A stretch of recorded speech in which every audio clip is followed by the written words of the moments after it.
Hello, আসসালামু আলাইকুম viewers. আপনারা সবাই কেমন আছেন? আশা করি ভালোই আছেন।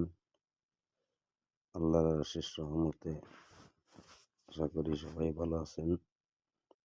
তো আজকে আমরা এসেছি এক জায়গায় এক সাবমার্সিবল বোরিং মোটরের কাজ করতে। দেখতেছেন আমার হাতে একটি পাইপ, এটা 3 ফুট থিক পাইপ দিয়ে আমরা একটি কলমের লাইন ঘুরাবো। তো ভিডিওটা দেখতে থাকেন।